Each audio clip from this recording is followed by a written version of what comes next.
Selamat siang, selamat berjumpa lagi sahabat Primaya dengan saya Dr. Fanil, dokter umum Primaya Bekasi Barat. Pada siang hari ini kita akan berbincang-bincang dengan Dr. Dwi Fajariani, spesialis patologi klinik, dalam bahasannya tentang preanalitik laboratorium.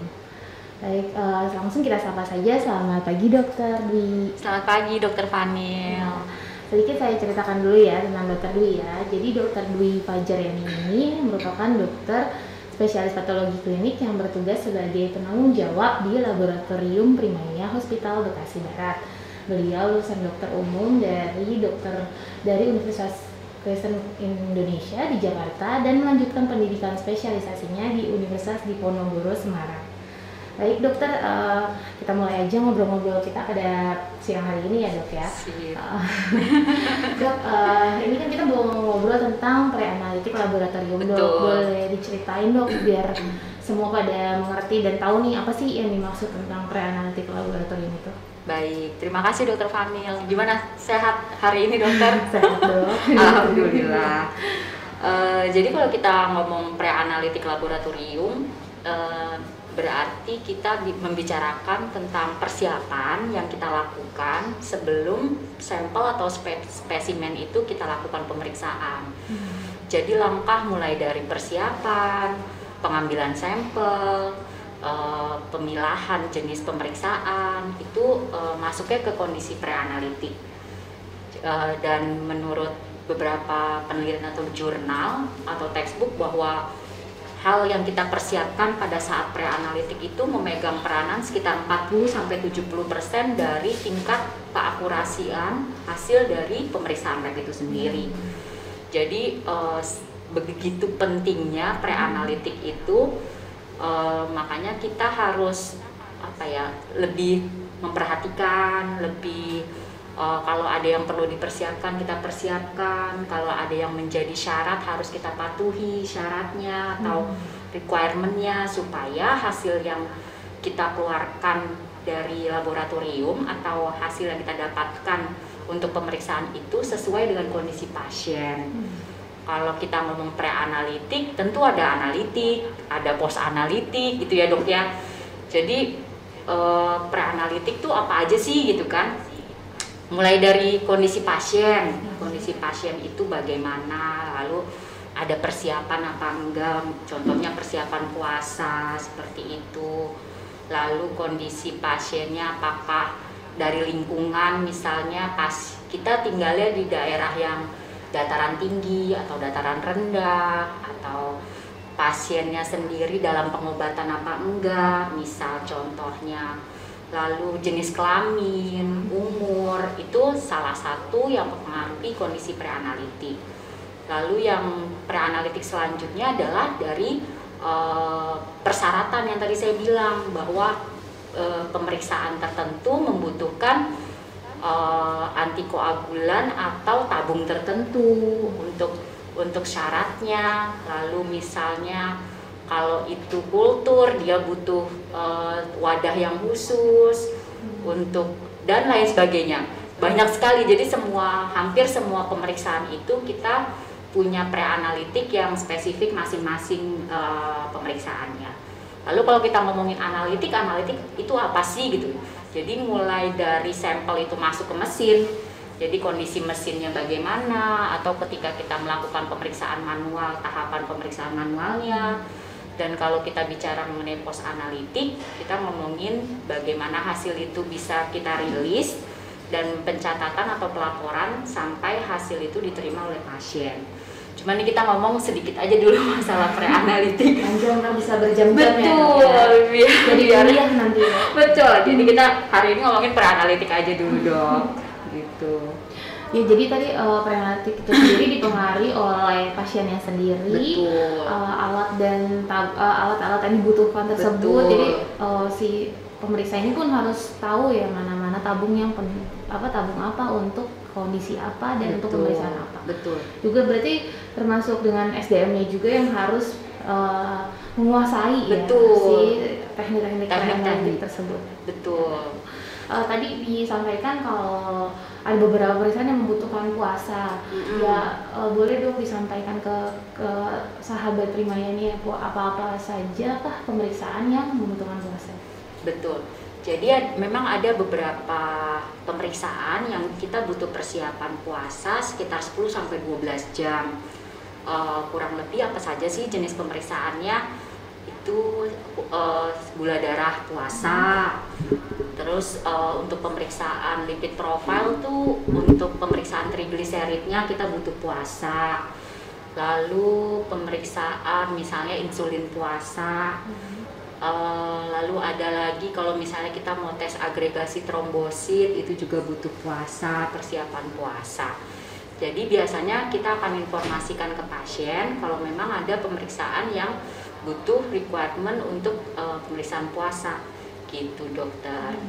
Puasanya sendiri itu tujuannya biar kenapa gitu dok? Kalau misalnya pasiennya lupa puasa atau kalau ternyata puasanya tadi 10-12 jam lebih dari 12 jam kebablasan karena dia nggak biasa makan malam itu misalnya dia biasa gitu ya. Dia biasa makan malam jam 8 terus jam 8 besoknya dia nggak bisa nyampe di RS apa pemeriksaan tersebut harus dibatalkan atau kan kalau misalnya lebih sedikit tidak apa-apa kalau misalnya kita lebih dari 12 jam apa yang terjadi? Baik. Oke, jadi memang tergantung kembali ke jenis pemeriksaannya apa. Kalau seandainya yang perlu batasan yang dengan jelas atau ada tindakan berikutnya seperti gula darah puasa kan biasanya dibarengi dengan gula darah postprandial ya dok ya. Nah itu memang kita butuh estimasi atau butuh patokan yang jelas. Kalau dibilang untuk apa sih tujuan puasa? Karena kita untuk meminimalkan faktor intervensi atau interferensi dari penyebab-penyebab yang tadi saya bilang bahwa ada hal-hal yang dipengaruhi ketika kita itu tidak melakukan basal metabolik gitu. Jadi dengan kondisi kita puasa yang dilakukan di malam hari tentunya ya dok.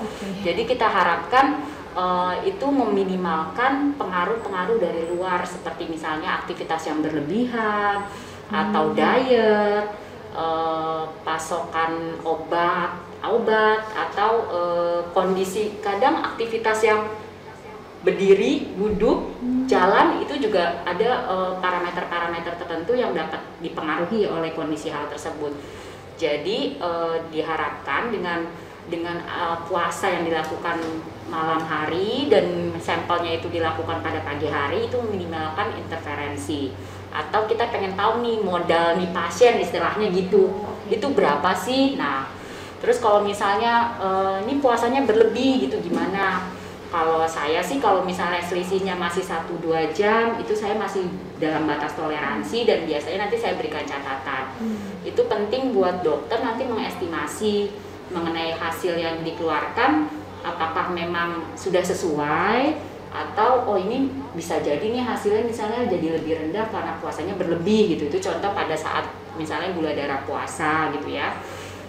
Sebenarnya kan pentingnya evaluasi dan puasa yang optimal itu juga penting untuk adjusting dosis ya dok ya.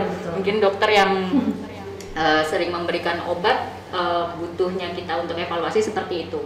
Sama ketika kita gula darah 2 jam setelah makan pun itu kan melihat respon insulin ya dok. Jadi kalau misalnya ternyata pasiennya lupa habis GDPP terus dia lupa baru diambil darahnya 4 jam kemudian tentu kan respon insulin yang dibaca oleh dari gula darahnya tidak mewakili. Betul dokter. Jadi seperti itu pentingnya kita memahami bahwa ada urutan-urutan atau waktu yang harus disepakati berapa lamanya. Itu sih biasanya kita ambil memang dari estimasi optimalnya 12 jam ketika tubuh itu dapat berkompensasi untuk kondisi basal itu dengan puasa selama 12 jam. Kalau lebih dari 12 jam tentu sudah kondisi apa istilahnya dok? Kompensasi ya dari tubuh ketika kita ada puasa akan teraktivasi misalnya jadi metabolik kondisi hipermetabolik atau lipolisis kayak gitu ya dok. Jadi itu pemecahan lemak betul simpanan tubuh Iya, gitu ya. jadi kalau misalnya berlebih dikhawatirkan kompensasi tubuh yang lain mulai teraktivasi kalau lebih dari 12 jam. Itu sih dok, kurang lebih. Menarik nih dok, soalnya beberapa kali kita temukan nih ya pasien-pasien yang sedang datang ke UGD, terus kayak oh iya saya belum makan kok dari pagi gitu. Terus boleh nggak dicekin ini? Iya, kalau lebih udah 10 jam ada dok. Iya, jadi langsung berpuasa Ramadan waktu itu gitu ya. Betul. Udah terlanjur puasa nih, bisa nggak? Oh berarti itu sebaiknya tidak dilakukan gitu. Betul, sebenarnya sih kalau mau kita, makanya kita sosialisasi sebenarnya seperti ini tujuannya untuk mendapatkan hasil optimal yang mewakili kondisi pasien. Iya, betul. Cuman kan kadang kita mengerti effortnya pasien atau kadang-kadang beliau ada kebutuhan yang lain. Nah kadang makanya saya suka kasih note tuh dok, note kecil bahwa kondisi puasanya pasien berlebih atau kondisi puasanya pasien tidak di malam hari. Jadi kan dia tetap bergerak ya dok. Jadi yang enggak basal metabolik pasien gitu jadinya gitu. Jadi basal itu harusnya saat diam atau saat istirahat, saat tidur di malam hari gitu sebaiknya ya. Iya. Jadi penting menjadi catatan tuh, karena kan kadang pasiennya kalau dalam perawatan pasiennya besok mau puasa untuk tindakan apa gitu. Sekalian. Bisa nggak dok sekalian aja daripada pasiennya puasa melulu gitu. Iya.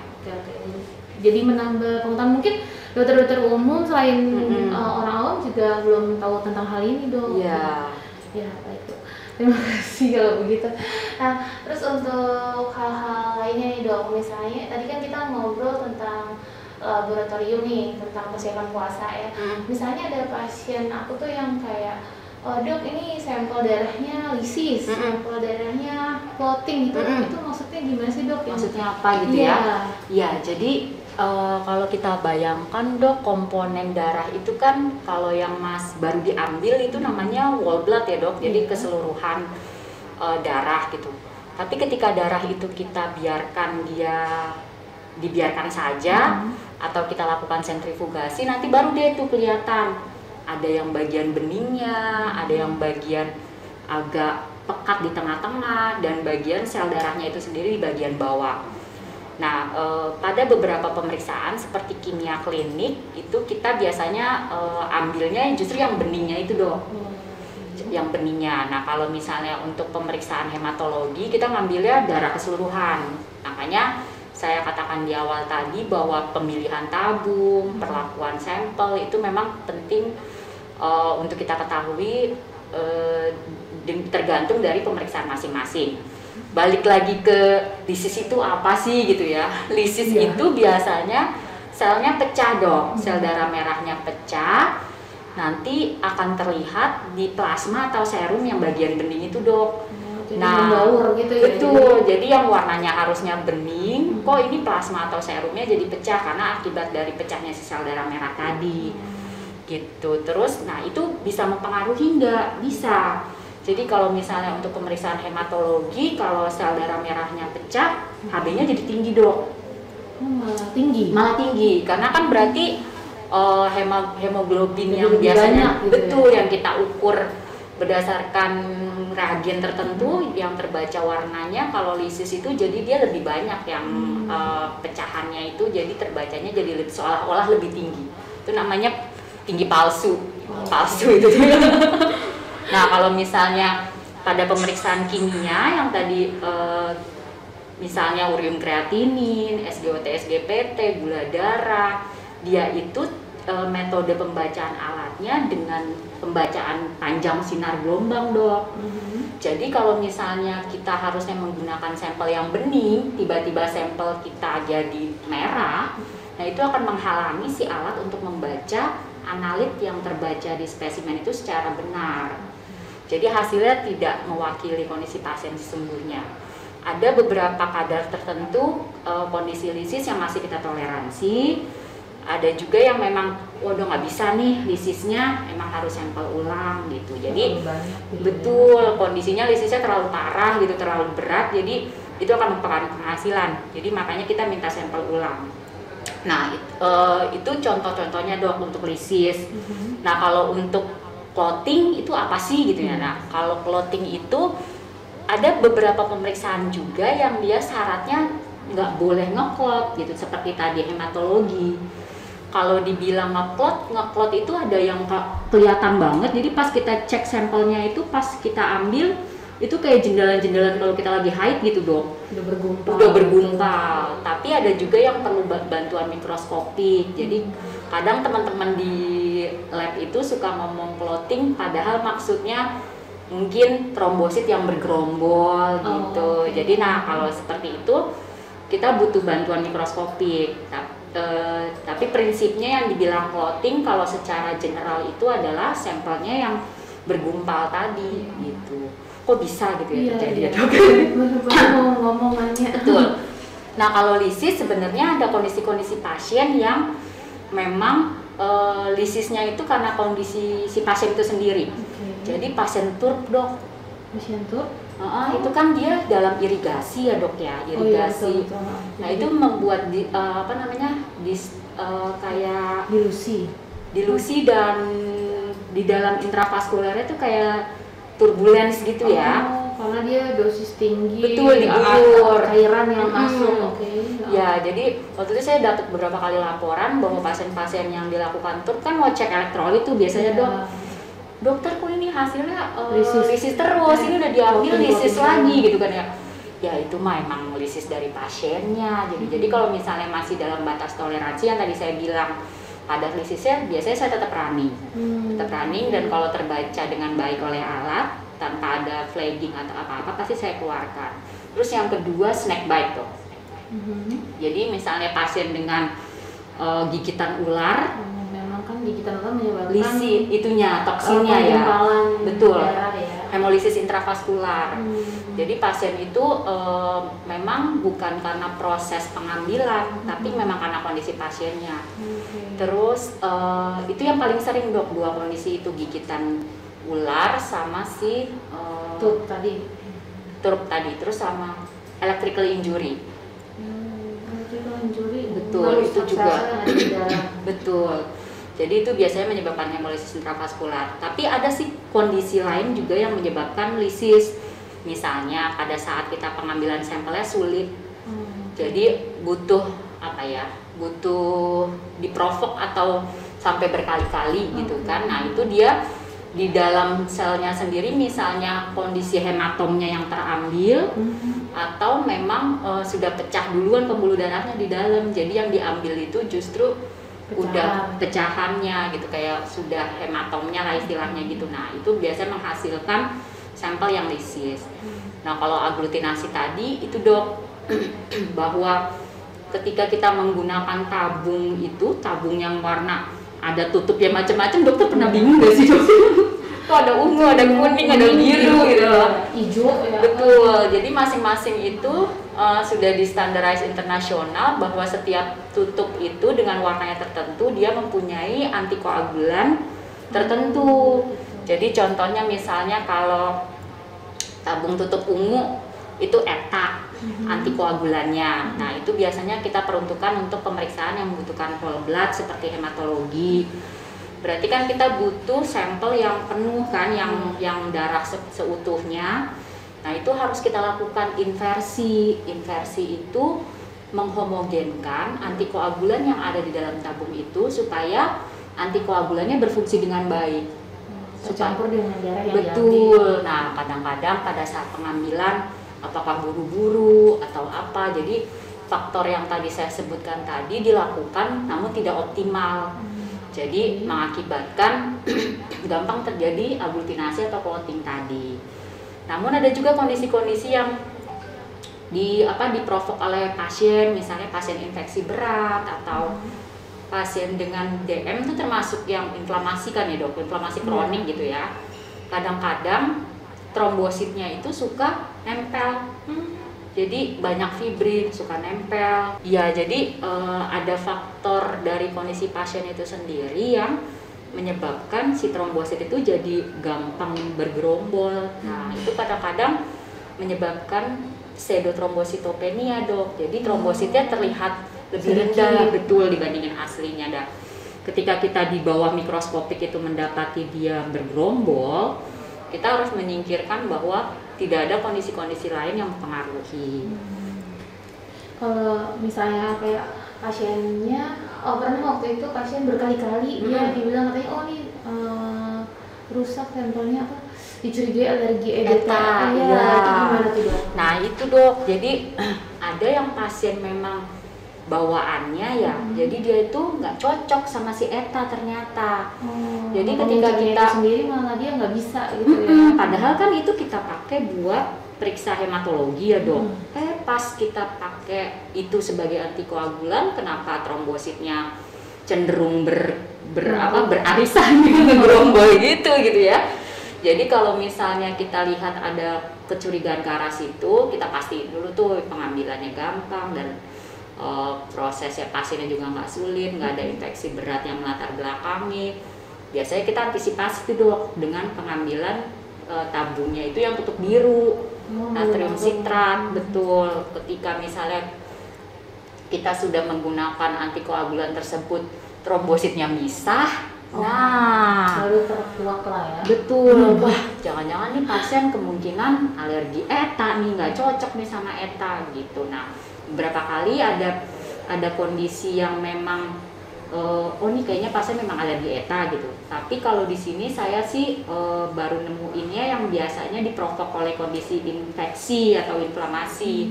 Jadi nanti ketika infeksi atau inflamasinya membaik, kondisi si agregasi trombositnya itu membaik juga, jadi nggak yang parah banget.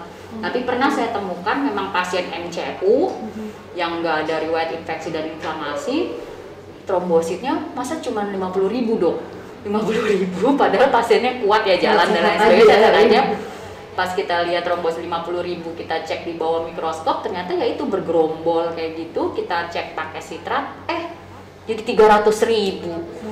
Kan jadi jauh banget gitu. Dan begitu, jadi alat itu ketika ada si trombosit bergerombol gitu, dibacanya cuma 1 dok. Padahal kan harusnya misalnya ada 10 trombosit, ada 5 trombosit. Itu makanya kalau pasien dengan trombositopeni, kita harus pastiin bahwa tidak ada si makhluk bergerombol itu. Dicek, makanya belum saya keluarkan, nanti tunggu dicek dulu. Itu tuh maksudnya gitu ya dok. Betul. Ya? Padahal udah dibaca alat, tapi kita harus cek ulang di bawah mikroskop, memastikan nih penyebabnya apakah beneran trombositnya kurang atau bergerombol tersebut. Betul sekali dokter. Gitu. Ya kita jadi mengerti lebih. Kalau saya udah ngasih catatan tuh dok, clamping. Dokter pernah lihat ya catatan saya? Itu berarti trombosit itu suka nempel-nempel gitu. Nah, nempel itu ya tadi bisa karena infeksi atau inflamasi. Kalau nilainya akan bermakna banget, biasanya kita akan ngambil sampel ulang. Tapi kalau misalnya nilai pergeserannya antara riwayat sekarang ini nggak terlalu, biasanya tetap saya kasih catatan gitu dok. Oke, dari tadi kita ngobrol di seputar laboratoriumnya yang cek darah nih. Betul. Oke, coba yang lain kan sekarang masih ada lah ya pemeriksaan antigen walaupun hanya sedikit nih. Zaman dulu yang waktu rame-ramenya, bentar dulu dok, saya cuci hidung dulu. Iya. Itu kira-kira ngaruh nggak sih dok sama hasil PCR atau antigen yang diperiksa? Iya, justru ada beberapa rekomendasi dok. Ada beberapa antigen yang kalau sampelnya itu berlendir atau pilek, dia akan mempengaruhi pembacaan si antigen di dalam kaset itu. Justru dia jadi agak samar, jadi kurang begitu kuat dan lain sebagainya. Jadi memang sebenarnya sih tidak akan mempengaruhi, akan mengurangi jumlah virusnya, tidak gitu. Jadi cuma kalau misalnya memang dia terdeteksi positif, biasanya memang tetap positif sih dok gitu ya. Jadi pasien-pasien tujuan pencucian hidung itu menganggap supaya jadi negatif, bisa dilepaskan dari tempat pengambilan sampel. Enggak sih dok, itu salah ya mindsetnya itu. Jadi itu ya nggak ngaruh lah pokoknya ya. Kalau memang positif aja ya, jadi tidak dipengaruhi oleh rajin cuci hidung atau Oke, sekarang ke pertanyaan berikutnya nih dok. Banyak orang yang nggak tahu mungkin kalau misalnya kita diminta cek urin ya dok ya, mereka akan tampung sejak urinnya keluar. Nah, maksudnya mungkin antara petugasnya kurang buru, jadi tidak menginformasikan. Iya, kalau kita kan memang karena kita belajar itu harus di urin tengah gitu, midstream gitu betul, ya namanya. Ya. Nah, untuk ngambil sampel itu sendiri, apakah sebaiknya pasien tersebut mencuci dulu, terus ada preanalitiknya kayak itu preanalitiknya mencuci lalu dibiarkan urinnya keluar dulu sedikit baru dia tampung tuh urin tengahnya ke gimana? Baik. Ya betul dokter. Jadi pengambilan sampel urin itu memang ada tujuannya juga. Ada berdasarkan waktu pengambilannya, misalnya timingnya kita lakukan apakah pagi hari, urin sewaktu, kapan saja boleh, atau bahkan urin 24 jam gitu ya dok, yang selama ini. Atau ada juga yang urin memang tampungan pertama langsung diterima, atau yang kita sering melakukan midstream yang tadi ya dok. Tujuannya apa sih urin midstream itu? Biasanya untuk menghindari kontaminan sih dok, paling yang sering kita hadapi di lapangan. Jadi pada yang tadi dokter bilang, ada nggak sih persiapan ketika kita mau memeriksa pemeriksaan urin, yang tadi dokter katakan bahwa sebelum dilakukan penampungan urin kita harus bersihkan dulu tuh dok kemaluan kita. Tujuannya apa? Kan sebenarnya kemaluan kita itu juga kan dilindungi oleh bakteri gitu ya dok ya, bakteri-bakteri baik, betul. Kadang ada smegma kalau pada anak-anak atau pada pria gitu. Nah itu membersihkan seoptimal mungkin gitu. Namun jangan sampai kontaminan dari si sabun juga, jadi bersihkan aja pakai air mengalir atau air putih, air pakai sabun juga dikucek nanti inflamasi malah leukosit yang keluar.